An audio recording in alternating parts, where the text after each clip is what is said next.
नादनादा मुंसिफ TV में आपका इस्तकबाल। आप देख रहे हैं आंध्रा तेलंगाना न्यूज। शुरुआत करेंगे हेडलाइंस के साथ।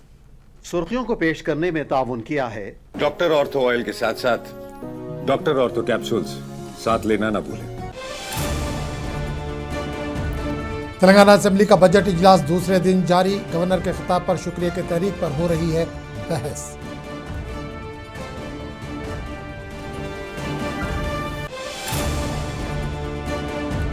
तेलंगाना इंफॉर्मेशन कमीशन की सालाना रिपोर्ट काउंसिल में पेश। महेश कुमार गौड़ ने गवर्नर की तकरीर पर पेश की शुक्रिया की तहरीक।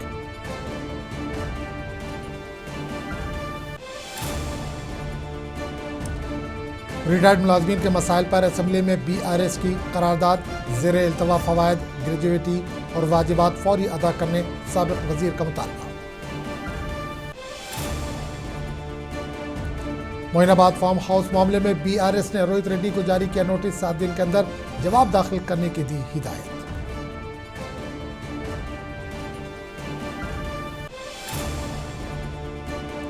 काजीपेट रेलवे मैन्युफैक्चरिंग यूनिट का 85% काम मुकम्मल। किशन रेड्डी का दावा।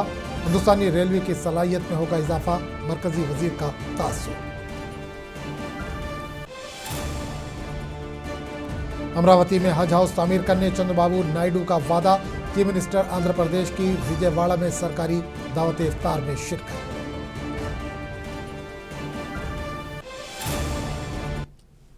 और अब खबरों की तफसील। तेलंगाना असेंबली का बजट इजलास जारी है। असेंबली में आज गवर्नर के खिताब पर शुक्रिया की तहरीक पर बहस हो रही है। ये तहरीक MLA वालू नायक ने पेश की थी और इसकी ताईद सरकारी विप आदि श्रीनिवास ने की थी। तेलंगाना कानून साज असेंबली के बजट सेशन में दूसरे दिन भी जारी है। कायदा-ए-ऐवान और चीफ मिनिस्टर रेवंत रेड्डी ने सबसे पहले बिजनेस एडवाइजरी कमेटी के इजलास में किए गए फैसलों की रिपोर्ट पेश की। इसके बाद 2015 से 2023 तक मुख्तलिफ सालों के तेलंगाना इंफॉर्मेशन कमीशन की सालाना रिपोर्ट ऐवान के सामने पेश की गई। इसी तरह IT और सनत के वजीर D श्रीधर बाबू ने साल 2021-22 के लिए Telangana trade promotion corporation limited की 8वीं सालाना रिपोर्ट पेश की है। బడ్జెట్ ఎస్టిమేట్లు బోల్తా కొడుతున్నాయి అధ్యక్ష. రివైజ్డ్ ఎస్టిమేట్లు రీచ్ కూడా కావట్లేదు అధ్యక్ష. కరోనా కాలంలో మాత్రమే చూసాం అధ్యక్ష ఈ అధ్వాన్న పరిస్థితి. ఇవాళ మళ్ళీ కాంగ్రెస్ కాలంలో మాత్రమే చూస్తున్నాం అధ్యక్ష. పురోగమనం లేదు అధ్యక్ష, అంతా తిరోగమనమే అధ్యక్ష. ఏ రంగం చూసినా నీరసం నిస్తేజమే అధ్యక్ష. అధ్యక్ష మీరు కూడా వికారాబాద్ మొత్తం రియల్ ఎస్టేటు అక్కడ కూడా డమాలన్నది అధ్యక్ష, రాష్ట్రం మొత్తంతో సహా. రాజకీయ కక్షలు తీర్చుకోవడం చాలా ఈజీ అధ్యక్ష, కానీ చేతిలో అధికారం పోలీసు యంత్రాంగం ఉంటే ఏదైనా చేయొచ్చు అధ్యక్ష. కానీ ఆర్థిక వ్యవస్థను దీక్షతో నడపడం చాలా కష్టం అధ్యక్ష. దానికి విజన్ కావాలి, విజ్డమ్ కావాలి, ఏకాగ్రత కావాలి, సమర్థత కావాలి. మరి ఇక్కడ ఏముంది అధ్యక్ష, చాలా విచిత్రమైన మాటలు వింటున్నాం. డే ఎకానమీ ఏమో డమాల్ అన్నది అధ్యక్ష. పొద్దున పూట నడిచే ఎకానమీ డే ఎకానమీ డమాల్ అన్నది. ఇప్పుడు నైట్ ఎకానమీ తెస్తారట అధ్యక్ష. ఇప్పుడు ఎట్లుందంటే వీళ్ళు చెప్పే మాట వింటుంటే, వీళ్ళు డే ఎకానమీని డమాల్ చేసిన వాళ్ళు మాట్లాడుతుంటే అధ్యక్ష, మీరు తెచ్చేది నైట్ ఎకానమీ కాదు, దారం దిగిన కైట్ ఎకానమీ చేశారు ఇవాళ తెలంగాణ పరిస్థితిని. పరిపాలన అంటే ఒక యజ్ఞం అధ్యక్ష, ఆషామాషి విషయం కాదు. మేము ఒక చిన్న మాట చెప్తాను అధ్యక్ష. భారతదేశంలోనే తలసరి ఆదాయంలో పర్ క్యాపిటాలో నంబర్ 1గా రాష్ట్రాన్ని నిలబెట్టింది ఆనాటి కేసీఆర్ గారి ప్రభుత్వం అధ్యక్ష. 2013-14లో 1,12,000 రూపాయలు మన తలసరి ఆదాయం. మేము దిగిపోయే నాటికి 3,47,000 రూపాయలతో భారతదేశంలో నంబర్ 1 స్టేట్గా తలసరి ఆదాయంలో నిలబెట్టింది కేసీఆర్ గారి నాయకత్వం అధ్యక్ష. కానీ ఈరోజు ఏం జరుగుతుంది అధ్యక్ష ఈ రాష్ట్రంలో? మరి ఇప్పుడు తలసరి ఆదాయంలో కూడా తగ్గింది. ఈరోజు 24-25 పర్ క్యాపిటా చూస్తే కరోనా పీరియడ్ తర్వాత దిస్ ఇస్ ద లోయెస్ట్ అధ్యక్ష. మరి రిజిస్ట్రేషన్ ఆదాయం డౌన్ ఉంది అధ్యక్ష. వెహికల్ సేల్స్ తగ్గింది. GST గ్రోత్ రేట్ తగ్గింది. ప్రభుత్వం హ్యాండ్సప్, అందుకే అన్ని డౌన్ అధ్యక్ష. మందు గమనం ఒక్కటే జోరుగుంది అధ్యక్ష. మిగతా అన్ని రంగాల్లో మందగమనమే కానీ మందు గమనం మాత్రం బ్రహ్మాండంగా జరుగుతుంది అధ్యక్ష. అట్లాగే అధ్యక్ష ఈ మధ్యన ముఖ్యమంత్రి గారు మాట్లాడుతూ జీరో వాల్యూ అని మాట్లాడారు అధ్యక్ష మూసీ విషయంలో అధ్యక్ష. అధ్యక్ష నిజమే అధ్యక్ష, ఈ రాష్ట్రంలో 2023 డిసెంబర్ నుంచి జీరో వాల్యూ మిషన్ ప్రారంభమైంది అధ్యక్ష. మార్కెట్లో జోరు లేదు, దుకాణాల్లో గిరాకీ లేదు, అంతా నెగిటివ్ సెంటిమెంటే అధ్యక్ష. క్రయ విక్రయాలు, రియల్ ఎస్టేట్ అన్ని డమాల్. పల్లెల్లో పొలానికి ధర లేదు. ప్లాట్లు కొన్న వాళ్ళు ఇవాళ మళ్ళీ అమ్ముకోవడానికి రీసేల్ కోసం నానా పాటలు పడుతున్నారు. సాగు భూమి అమ్మకాల్లో స్తబ్దత, రియల్ ఎస్టేట్ చిత్తైపోయిన పరిస్థితి. ఒకప్పుడు అధ్యక్ష నీరో చక్రవర్తి గురించి చదువుకున్నాం అధ్యక్ష, ఇప్పుడు జీరో చక్రవర్తిని చూస్తున్నాం అధ్యక్ష. గొప్ప విషయం అధ్యక్ష. ప్రజల ఆస్తుల్ని జీరో వాల్యూ చేస్తానని చెప్పిన ముఖ్యమంత్రి ఇంకెవరు లేరు అధ్యక్ష. స్టాంప్స్ అండ్ రిజిస్ట్రేషన్స్ అధ్యక్ష చూస్తే ఇవాళ రాబడులు 2023-24లో 14,200। तो तेलंगाना असेंबली का बजट इजलास इस वक्त जारी है। KTR जिसमें बोल रहे थे। आगे बढ़ेंगे। दूसरी जानिब कानून साज काउंसिल में भी दूसरे दिन गवर्नर की तकरीर पर शुक्रिया की तहरीक पर बहस जारी है। एमएलसी महेश कुमार गौड़ ने ऐवान में गवर्नर शिव प्रताप शुक्ला की तकरीर पर शुक्रिया की तहरीक पेश की। एमएलसी ई दयाकर ने शुक्रिया की तहरीक की तायद की। कानून साज काउंसिल का बजट इजलास सुबह 10 बजे शुरू हुआ और सबसे पहले बीएसी इजलास में किए गए फैसलों की रिपोर्ट ऐवान में पेश की गई। इसके बाद तेलंगाना इंफॉर्मेशन कमीशन की सालाना रिपोर्ट ऐवान में पेश की गई। आईटी और सनत के वजीर डी श्रीधर बाबू ने Telangana trade promotion corporation limited की 8वीं सालाना रिपोर्ट बराह साल 2021-22 ऐवान की मेज़ पर रखी। Telangana state leather development industries promotion corporation limited की 4थी सालाना रिपोर्ट और अकाउंट्स बराह साल 2018-19 ऐवान में पेश की गई। ఇలా ఫోర్త్ సిటీ వస్తూ ఉంది అధ్యక్ష. ఫోర్త్ సిటీకి సకాలంలో టేకాఫ్ అయితే హైదరాబాద్ను మించిన నగరం ఈ దేశంలో కాదు, ఆసియా ఖండంలో కూడా ఉండదు అధ్యక్ష. దేశం విదేశాల నుంచి హైదరాబాద్ చూడాల్సిన పరిస్థితి వస్తుంది అధ్యక్ష. ఫోర్త్ సిటీ డెవలప్ అయి ట్రిపుల్ రాడ్ రోడ్డు పరిపూర్ణంగా నిర్మితమైన తర్వాత ఈ రాష్ట్రానికి ఈ నగరానికి విపరీతంగా పెట్టుబడులు వచ్చే అవకాశం ఉంది. ఈ రాష్ట్రంలో శాంతి భద్రతలు పుష్కగా ఉన్నాయి. నిన్నగాక మనం చూసాం అధ్యక్ష, ఫామ్ హౌస్ల పరిస్థితి మీరు చూశారు. ఎటుపోతా ఉంది అధ్యక్ష రాష్ట్రము. మాలాంటి సామాన్యులు పిల్లల్ని కంటి రెప్పలా రోజు కాపాడుకునే పరిస్థితి వస్తూ ఉంది. ఎవరు అధ్యక్షరా? ఎమ్మెల్యేలుగా చేసిన వారు, ప్రస్తుతం ఎంపీలుగా ఉన్నవారు ఫామ్ హౌస్లో డ్రగ్స్ యథేచ్ఛగా ఆస్వాదిస్తూ ఉంటే మీరు చర్యలు తీసుకోక నేను ఛాలెంజ్ చేసిన ఇప్పటికి రెడీ ఉన్నా అధ్యక్ష.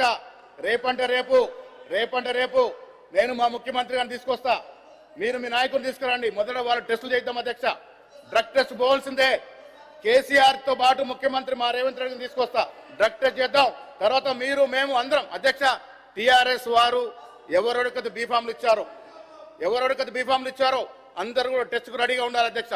కాంగ్రెస్ పార్టీ మేము ఎవరెవరికైతే బీఫామ్లు ఇచ్చామో మేమందరం టెస్ట్ కు రెడీ ఉన్నాం అధ్యక్ష.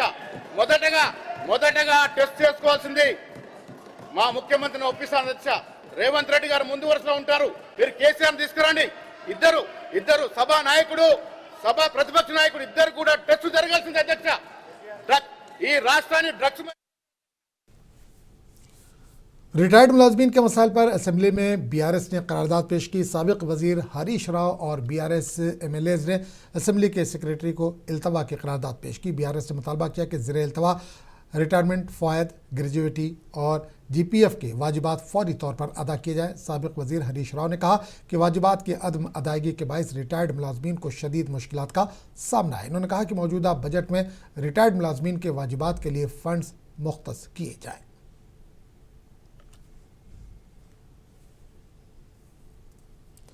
तेलंगाना असेंबली के बजट इजलास के पहले दिन वंदे मातरम गाने के मामले ने ज़बरदस्त हंगामा खड़ा कर दिया। सेशन के आगाज़ से कबल वंदे मातरम के रिवायती गाने के दौरान AIMIM के अरकान असेंबली का ऐवान से वॉकआउट सियासी तनकीद का बाइस बन रहा है। बीजेपी लीडर बंडारू विजय लक्ष्मी ने तेलंगाना असेंबली में वंदे मातरम के दौरान वॉकआउट करने पर AIMIM के MLAs पर तनकीद की। उन्होंने कहा कि MIM की यह हरकत किसी के लिए भी नाकाबिले कबूल है। The incident that took place today in the assembly is highly disrespectful and it's not acceptable by anyone today. We all know that Vande Mataram itself speaks to salute the Bharat and the nation. And when somebody within Bharat as a citizen of India cannot salute his own motherland, I don't believe that he is even valid to stay in this country. He has no right to anything that the country boasts when he cannot respect his own motherland. It also reminds me of a notable incident that happened during the early 1900s during the Razakars movement, where the students of Osmania University have protested, raising slogans of Vande Mataram, and they also have been detained. I hope and it's clearly seen that the bloodline of those Razakars is in the present MIM leaders, and it's time that the Congress party, the ruling party, has to take strict action against those public representatives. Nothing today, whatever has happened from the MIM leaders, has taken into account. BRS ने party के साबिक MLA pilot Rohit Reddy को वजह बताओ notice जारी किया। गुज़िश्ता दिनों रोहित रेड्डी को मोइनाबाद के एक फार्म हाउस पर दीगर अफराद के हमरा मंशात की पार्टी में मुलविस होने के इल्ज़ाम में गिरफ्तार किया गया था। पार्टी ने इन्हें नोटिस जारी करते हुए कहा कि मुख्तलिफ मीडिया रिपोर्ट्स और दीगर मुसद्दक़ा इतला के मुताबिक मंशियात के इस्तेमाल के इल्ज़ाम इस वक्त पार्टी हाईकमान के नोटिस में आए हैं। पार्टी ने कहा कि इस मामले को मीडिया में वसी कवरेज मिली है और इसने अवाम में तशवीश पैदा कर दी है।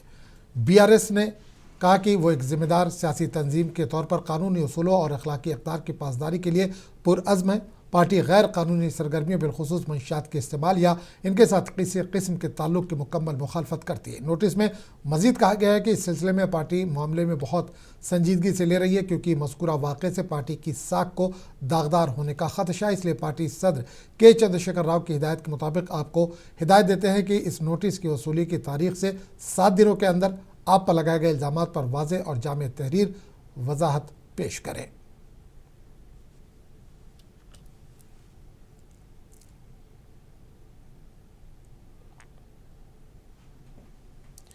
मरकजी हुकूमत मुल्क के मुख्तलिफ रेलवे स्टेशनों को नए सिरे से तैयार कर रही है। मरकजी वजीर और बीजेपी लीडर जी किशन रेड्डी ने कहा कि काजीपेट में तामीर होने वाला रेलवे मैन्युफैक्चरिंग यूनिट न सिर्फ हिंदुस्तानी रेलवे की सलाहियत में इजाफा करेगा बल्कि खित्ते की सनती तरक्की में भी अहम किरदार अदा करेगा। किशन रेड्डी ने कहा कि यूनिट जो पहले ही 85% मुकम्मल हो चुका है, तमाम काम मुकम्मल होने के बाद जल्द ही शुरू होने वाला है।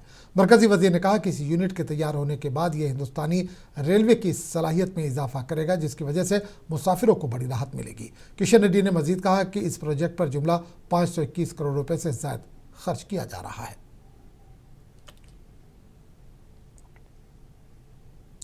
तेलंगाना के जगत्याल जिले में मकई के किसानों ने आज एहतजाजी मुजाहरा करते हुए मुतालबा किया कि रियासती हुकूमत फौरी तौर पर खरीदारी मराकज़ कायम करे ताकि इनकी पैदावार की कम अज़ कम इमदादी कीमत को यकीनी बनाया जा सके। इस एहतजाज की क़यादत कांग्रेस के सीनियर लीडर टी जीवन रेड्डी ने की, जिन्होंने यासंगी सीज़न के खरीदारी में ताख़ीर पर किसानों में बढ़ती हुई बेइत्मीनानी को उजागर किया। किसानों ने टी जीवन रेड्डी की क़यादत में इनकी रिहाइशगाह से कलेक्ट्रेट तक एक रैली निकाली, जिसमें ज़िला हुक्काम ने फौरी तौर पर खरीदारी मराकज़ खोलने की अपील की।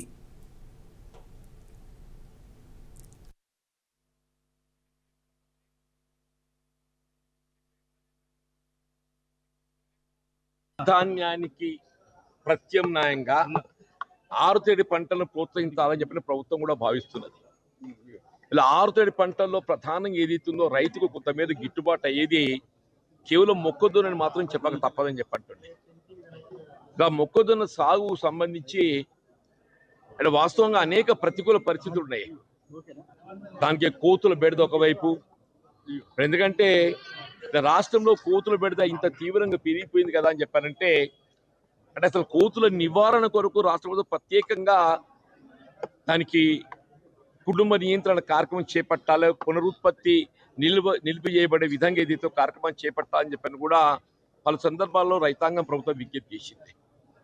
కోతుల బెడదతో పాటుగా అడవి పందులు కూడా తీవ్రంగా అయిపోయినాయి, చిలుకల బెడద కూడా తీవ్రంగా ఉంటాయని చెప్పి అంటున్నారు.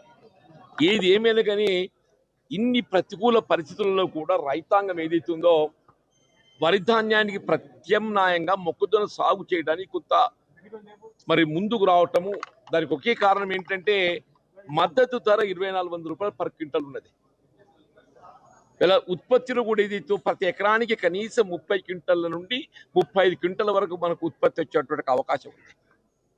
అంటే రైతుకు గిట్టుబాటు కావడానికి అవకాశం ఉన్నది. అది 2400 రూపాయల క్వింటల్ అని చెప్పంటే 30 క్వింటల్ వచ్చినా కానీ దాదాపు 75,000 రూపాయల పంట వచ్చే అవకాశం ఉంది. రైతు ఏదైతే ప్రతి ఎకరానికి 30,000 పెట్టుబడి పెడుతుండే, 30,000 పెట్టుబడి పెడుతుండని చెప్పి అంటుండే. అంత పెట్టుబడి పెట్టి వల్ల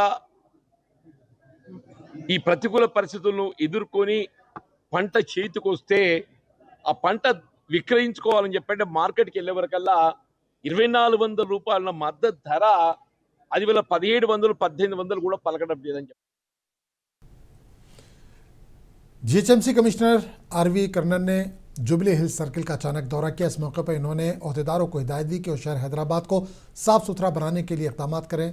इन्होंने दीनदयाल नगर, फिल्म नगर, विनायक नगर और लोटस पार्क इलाके में सफाई की सरगर्मियों का मुआयना किया। इन्होंने मौके पर मौजूद अहदेदारों को सफाई की सरगर्मियां मौसर तरीके से अंजाम देने की हिदायत दी। इसके अलावा इन्होंने कूड़ा करकट के खतरे से 2-4 पॉइंट्स के खात्मे पर भी खुसूसी तवज्जो देने की हिदायत दी। इन्होंने सड़कों, पार्कों, झीलों और सरकारी दफातर को साफ सुथरा रखने के लिए भी इक़दाम पर जोर दिया।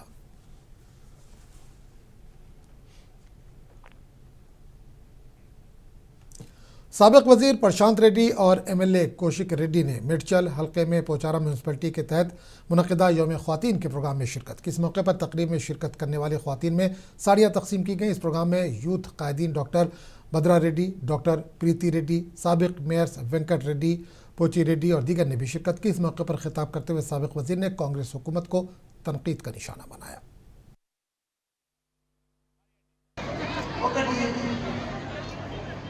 మనం 2 ఏళ్ల నుంచి చాలా ఇబ్బంది పడ్డాము.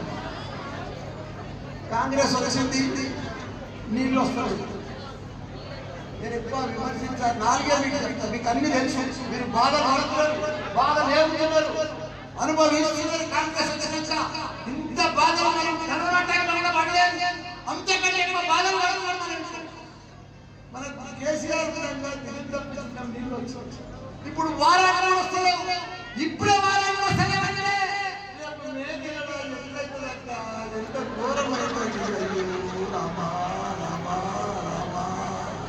మనం చూడలేము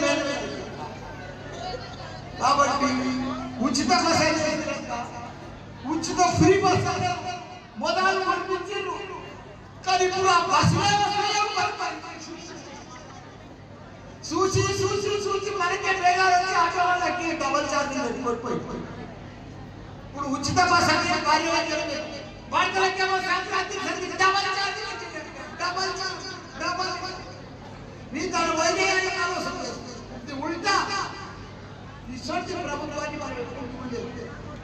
దానికి తోడు మీ అందరికీ 6 గ్యారెంటీలు ఆశ పెట్టారు. గుళ్ళన్న పత్రాలు రాసిచ్చారు, ప్రమాణాలు చేశారు.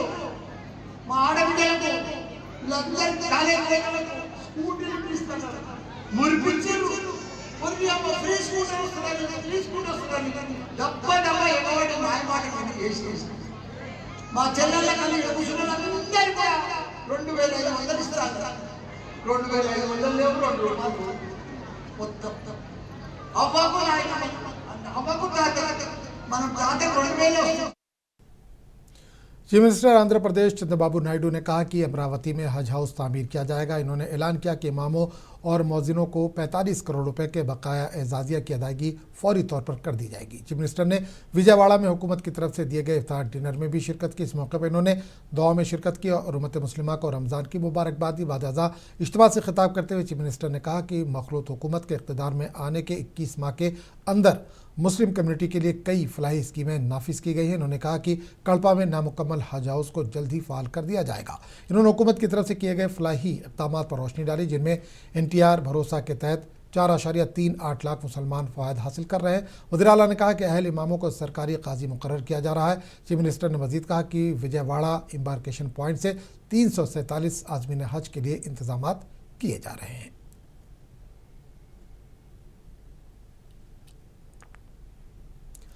मुल्क भर के साथ साथ हैदराबाद में भी शब कदर खुशू खुशू के साथ मनाई गई। रात भर मुसलमान इबादत में मसरूफ़ रहे। शहर के मुख्तलिफ मकामात पर जलसा शब कदर मुनक़्क़िद हुई, जबकि तारीख़ी मक्का मस्जिद में बड़ी तादाद में लोगों ने नमाज इशा अदा की। इस सिलसिले में हुकूमत की जानिब से नमाज के लिए कई इंतजाम किए गए। इस मौके पर खुसूसी दुआओं का भी एहतमाम किया गया। हैदराबाद के दीगर मकामात पर भी जलसे, इज्तिमात और खुसूसी इबादतों का एहतमाम किया गया, जिसमें मर्द व ख़वातीन की बड़ी तादाद ने हिस्सा लिया।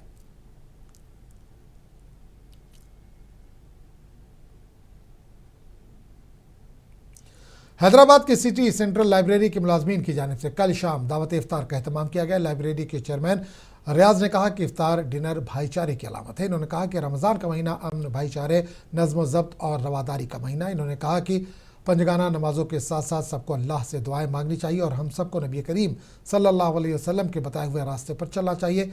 इफ्तार डिनर के बाद इन्होंने दुआ की और नेक ख्वाहिशात का इजहार किया।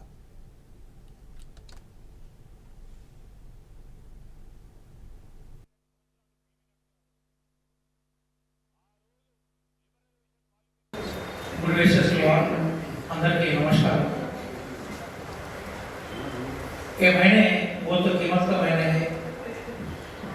ये महीने में कुरान शरीफ नाज़िल हुई। कुरान शरीफ पूरा दुनिया को बराबरी का हिस्सा से जीने का एक मौका दी। ये महीना मोहब्बत का महीना है, कुर्बानी का महीना है, प्यार और भाईचारे का महीना है। मैं अल्लाह ताला से दुआ मांग रहा हूँ और पूरा दुनिया में गर्म है, इसमें शांति और अमन कायम करना, जंग से लोग को बचाना, जिनका जो ख्याल है उसको पूरा खत्म करना। तेलंगाना रियासत में वजीर आला रेवंत रेड्डी साहब का नेतृत्व में सारे स्कीम्स हम लॉन्च करें और स्कीम्स को मजबूत करना, भलाई करना, इल्म तेलंगाना बनाने के लिए कोशिश करना। ये मौका पे मैं पूरा लाइब्रेरी स्टाफ को, हमारा officers Rani madam, Aparna madam, Kesari sir और सारे एम्प्लॉयज हैं, सब लोग मैं रमजान का मुबारकबाद दे रहा हूँ। और ये प्रोग्राम में जो शिरकत किए सिद्दीक साहब एज ए डोनर टू अपना लाइब्रेरी का बहुत चेयर्स, बुक्स, टेबल्स डोनेट करें, पे बैक टू द सोसाइटी जो है उसको एक एग्जाम्पल। पुलिस ने मिलार देवपल्ली में एक जाली फूड मैन्युफैक्चरिंग यूनिट का पर्दाफाश किया है। पुलिस ने सुहान कॉलोनी में लकी फूड कंपनी पर अचानक छापा मारा। छापों के दौरान अहदेदारों को मालूम हुआ कि खाने पीने की अशिया बनाने के लिए जाली केमिकल मिलाया जा रहा था। गैर सेहतमंद माहौल में मिठाइयाँ बनाने का भी इंकशाफ हुआ। पुलिस ने इस वाक़े में मुलविस 2 अफराद अब्दुल हक और कादरुद्दीन को गिरफ्तार कर लिया। छापों के दौरान मियाद ख़त्म होने वाला वेनिला फ्लेवर और सोडियम कब्जे में लिया गया। इसके अलावा मोतीचूर के लड्डू के 98 डब्बे और तकरीबन 35 किलो लड्डू भी जब्त किए गए। पुलिस ने इस सिलसिले में केस दर्ज करके तहकीकात का आगाज कर दिया है।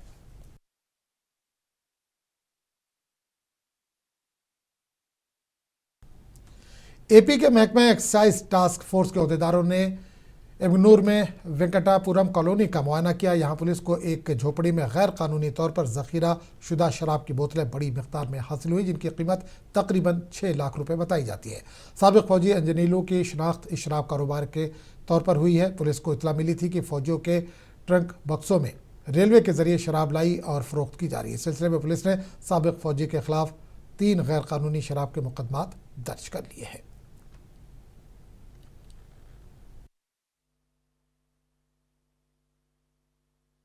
వచ్చినటువంటి విశ్వసనీయ సమాచారం మేరకు ఎమ్మిగనూరు టౌన్ శివార్లలో ఉన్నటువంటి వెంకటాంపల్లి ఆ గ్రామంలో ఒక రిటైర్డ్ సైనికోద్యోగి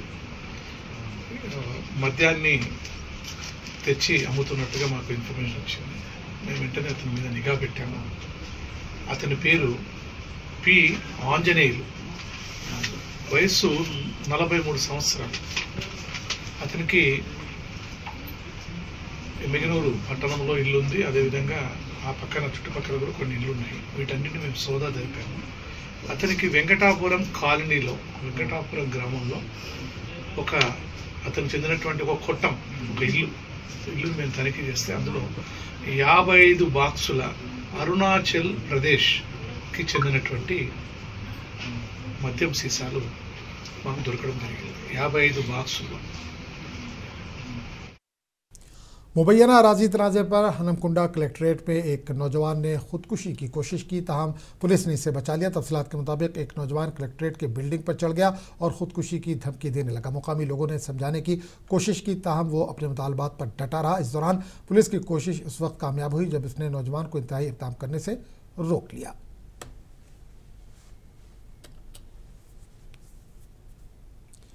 नाजायज़ ताल्लुकात के बहाने शौहर ने अपनी बीवी पर नारियल काटने वाले चाकू से हमला कर दिया, जिसकी वजह से वो शदीद ज़ख्मी हो गई। ये वाक़या यदादरी ज़िला भुंगेर में पेश आया। वेम्पति महेंद्रा और वेम्पति देवी का ताल्लुक महबूबाबाद ज़िले के कमलापल्ली गांव से है। बीवी देवी ने इल्ज़ाम लगाया कि इसका शौहर महेंद्र इसे नाजायज़ ताल्लुकात का इल्ज़ाम लगाकर हिरासा कर रहा है। वो 10 दिन कबल अपनी माँ के घर आई थी। इस दौरान इसका शौहर कल दोपहर घर पहुँचा और अपनी बीवी पर उसने हमला कर दिया, जिसकी वजह से उसे शदीद चोटें आई। इसे इलाज के लिए भुंगेर डिस्ट्रिक्ट सेंट्रल अस्पताल ले जाया गया। डॉक्टरों का कहना है कि वो फिलहाल खतरे से बाहर है।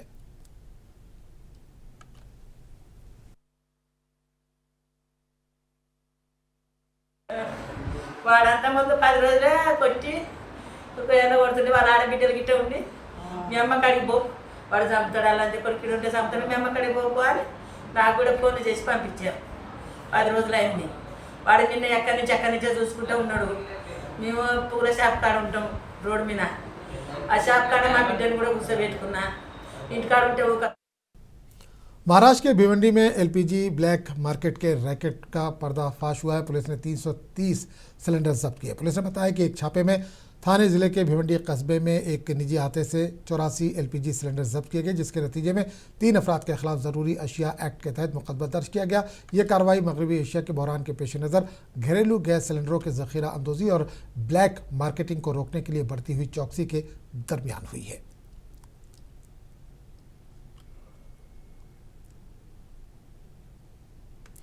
एयर इंडिया और एयर इंडिया एक्सप्रेस ने गुवाहाटी में लोकप्रिय गोपीनाथ बेलगामी हवाई अड्डे के नए इफ्तिताशुदा टर्मिनल 2 से तमाम परवाज़ें शुरू कर दी हैं। ये इक़दाम शुमाल मशरिक़ से और इससे फ़ज़ाई राब्ते को मजबूत बनाने में एक अहम संग मील की निशानदही करती है। एयर इंडिया एक्सप्रेस ने भी नए टर्मिनल से अपना पहला ऑपरेशन कोलकाता से शुरू किया।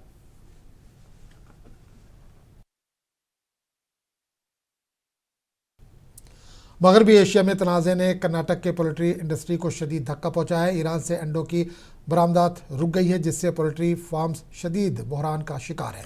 पोल्ट्री इंडस्ट्री के मुताबिक इस बंदिश से कबल ईरान से तकरीबन 8 से 10 मिलियन अंडे रोज़ाना बरामद किए जा रहे थे। बरामदात में तातुल ने गैर मुल्की मंडियों पर इन्हिसार करने वाले पोल्ट्री फार्म्स को परेशान कर दिया है। रमज़ान और ईस्टर से पहले ही अंडों की फ़रोख्त में कमी आ रही थी, जिससे मुकामी तलब मज़ीद मुतासिर हो रही। पोल्ट्री फीड की कीमतों में भी इजाफा हुआ, जिससे किसानों की सूरत हाल मज़ीद ख़राब हो गई है। अंडों की गिरती कीमत और फीड की बढ़ती कीमतों ने पोल्ट्री प्रोड्यूसर्स पर माली बोझ डाल दिया है। मरकज़ी हुकूमत ने पहले यकीन दहानी कराई थी कि अंडों के बरामदात दोबारा शुरू करने के इंतजाम किए जाएंगे, लेकिन तरसील अभी तक दोबारा शुरू नहीं हुई, जिससे किसानों को बढ़ते हुए नुकसानात की फिक्र है।